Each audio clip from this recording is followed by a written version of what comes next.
मसीही बरादरी के रूहानी पेशवा पोप फ्रांसिस 88 बरस की उम्र में इंतकाल कर गए। तदफीन रोम के सेंट मैरी मेजर कब्रिस्तान में की जाएगी। वो 1 सदी बाद वेटिकन से बाहर दफन होने वाले पहले पापाए रोम होंगे। एलामिया जारी। पोप फ्रांसिस काफी अरसे से अलील थे। आखिरी बार एतवार को ईस्टर तकरीब के दौरान अवाम के सामने आए थे। पोप फ्रांसिस 13 मार्च 2013 को रोमन कैथोलिक चर्च के सरबराह बने।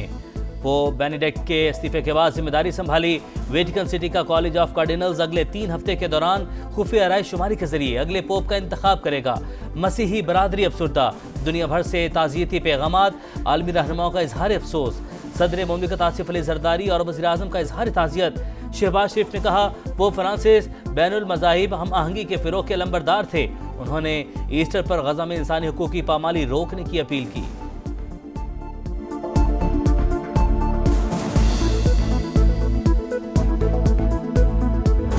पाक यूएई ताल्लुकात नई बुलंदियों पर। वजीर आजम से मुत्तहदा अरब अमारात के नायब वजीर आजम की मुलाकात। Army chief general Asim Munir भी मौजूद थे। 2 तरफा ताल्लुकात को बढ़ाने पर इत्तेफाक। शहबाज शरीफ का तिजारत और सरमायाकारी के शोबे में ताउन बढ़ाने पर जोर। दोनों ममालिक के दरमियान मुख्तलिफ शोबों में मुफाहिमत की याददाश्तों पर दस्तखत। मुत्तहदा अरब अमारात के नायब वजीर आजम का ताल्लुकात मजीद मजबूत बनाने का अज़्म। शेख अब्दुल्ला बिन जैद अल नहियान ने कहा कि पाकिस्तानी कम्युनिटी यूएई की तरक्की में अहम किरदार अदा कर रही है।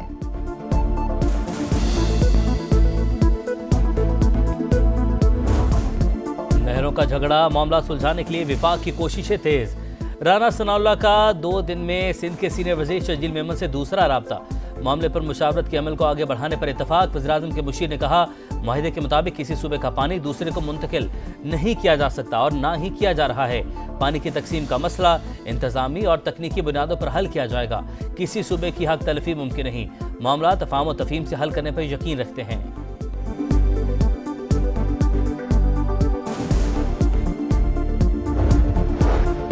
हमें पानी नहीं मिलेगा तो किसी को भी नहीं देंगे। वजीर बल्दियात सिंध सईद गनी का वाज़े पैगाम। कहा, सदर जरदारी ने नहरों की मंजूरी के लिए दस्तखत किए हैं तो दिखा दें। इनके पास आइन के तहत एग्जीक्यूटिव इख्तियार नहीं। वजीर आजम भी चाहें तो किनाल्स की मंजूरी नहीं दे सकते। वफाकी हुकूमत हमारे लिए मसाइल ना खड़े करे। किनाल्स के खिलाफ एहतजाज करे लेकिन किसी को तकलीफ में ना डालें। एहतजाज करने वालों से अपील।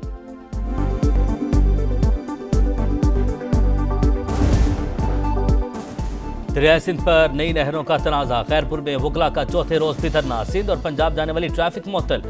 शहरी शदीद परेशान। शदीद गर्मी में खुले आसमान तले ड्राइवर्स मुश्किलात का शिकार। गाजी अहमद के करीब गाड़ियां खड़ी कर दी। मवेशी भूख और प्यास से निढाल। ट्रकों में मौजूद अद्वियात, फल और दीगर अशिया खराब होने का खदशा। कराची और सिंध बार का मुतनाज़ मनसूबा खत्म करने के लिए 72 घंटों का एक और अल्टीमेटम।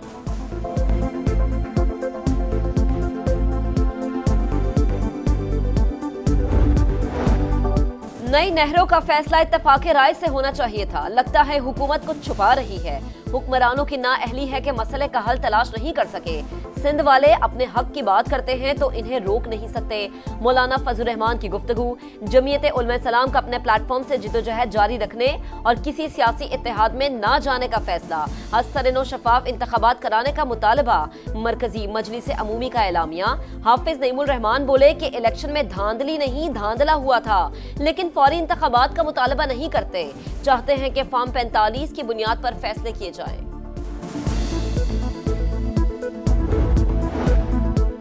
प्राइवेट ऑपरेटर्स की 67,000 हज दरख्वास्तें पोर्टल बंद होने की वजह से रह गईं।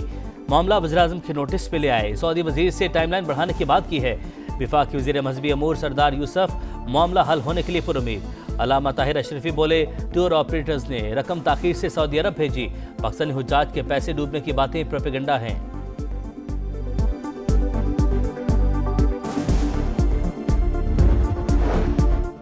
पंजाब में गंदम के काश्तकारों के लिए 110 अरब रुपए का पैकेज मंजूर। वजीर आला पंजाब के ज़ेर सदारत खुसूसी इजलास में अहम फैसले। किसानों को फी एकड़ 5,000 रुपए मिलेंगे। फ्लावर मिल्स को कम अज कम 25% गंदम खरीदारी का पाबंद बनाया जाएगा। मरियम नवाज की वजीर ज़राअत को खरीदारी मुहिम की मॉनिटरिंग करने की हिदायत। अजमा बुखारी का कहना है कि गंदम नहीं खरीदी तो लावारिस भी नहीं छोड़ा। क्या किसी ने सिंध के किसान पर बात की? किसानों के नाम पर सियासत ना चमकाई जाए।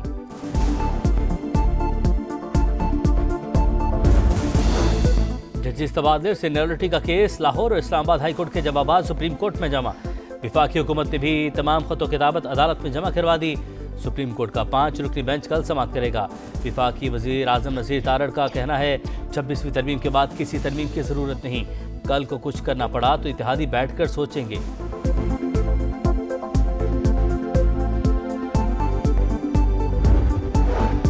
बानी पीटीआई डील को मानते हैं ना ढील को, इंसाफ के लिए अदालत का दरवाजा खटखटाते रहेंगे।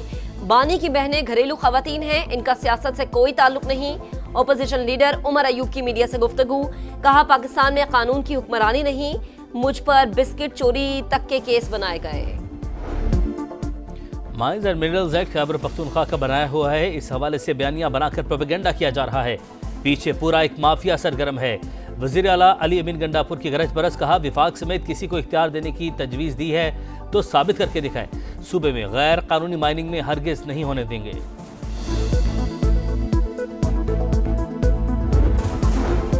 आम दुश्मनों के खात्मे का मिशन, खैबर पख्तूनख्वा में सिक्योरिटी फोर्सेस के 2 ऑपरेशन, 6 ख्वारिज हलाक, असलहा और बारूदी मवाद बरामद। मियांवाली के इलाके मकड़वाल में पुलिस और सीटीडी का एक्शन, 10 दहशतगर्द हलाक, मुतअद्दिद जख्मी।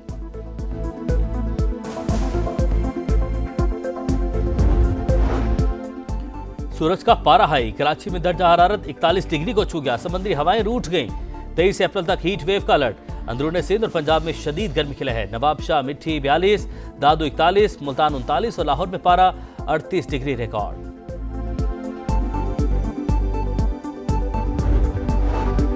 गजा पर इसराइल के वहशियाना हमले ना रुक सके, 24 घंटों में मजीद 42 फलस्तीनी शहीद, तादाद 51,243 हो गई।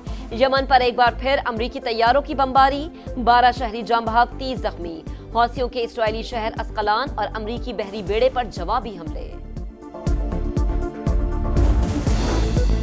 बांग्लादेश ने शेख हसीना की गिरफ्तारी के लिए इंटरपोल को खत लिख दिया। 12 मुल्जमान के रेड वारंट जारी करने की दरख्वास्त।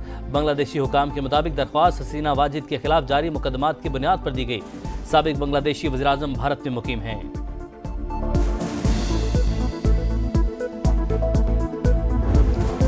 किंग्स की उड़ान या ज़ल्मी करेंगे हैरान, PSL 10 में कराची किंग्स के खिलाफ पेशावर ज़ल्मी की बैटिंग जारी। कराची के 2 फतुहात के साथ 4 पॉइंट्स, पेशावर ज़ल्मी के 2 पॉइंट्स। और खुशबुओं के शहर पेरिस में फैशन की बहार, मौसम गर्मा के दीदा ज़ेब मलबूसात नुमाइश के लिए पेश। मॉडल्स के रैंप पर जलवों ने समा बांध दिया।